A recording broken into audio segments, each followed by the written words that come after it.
మీ బొచ్చుల అమరావతి కట్టుకుంటే ఎంత, కట్టుకోకపోతే మాకెందుకు? నీ బొచ్చులో అమరావతి కట్టుకుంటే ఎంత, కట్టుకోకపోతే మాకెందుకు?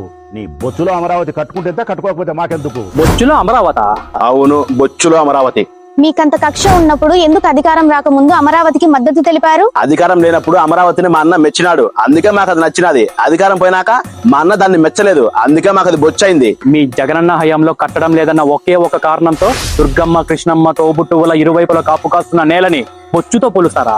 ముందేమో వేశ్యల రాజధాని అని అమరావతి ఆడబిడ్డల మానాన్ని కించపరిచారు. ఈ వేశ్యలకు రాజధానిగా మారిన ఈ అమరావతిని ఇప్పుడు బొచ్చుతో పొలుస్తూ అమ్మ లాంటి అమరావతిని అవమానిస్తున్నారు. నీ బొచ్చులో అమరావతి గుర్తు పెట్టుకోండి, మీరు అవమానించేది ఒట్టి మట్టినే కాదు, అమరావతి రాజధానిగా ఇచ్చిన 49 పార్టీల పార్లమెంటు తీర్మానాన్ని, అమరావతి రాజధానిగా ఇచ్చిన రాష్ట్రపతి ద్రౌపది ముర్ము గారి చట్ట పద్ధతిని. మీరెంత విషం కక్కినా కొనసాగదు మీ వినాశనం. అమరావతి ఆంధ్రప్రదేశ్ శాశ్వత రాజధాని, ఇది చంద్రబాబు శాసనం. ఆంధ్రప్రదేశ్ రాష్ట్రానికి ఒకే రాజధాని, అదే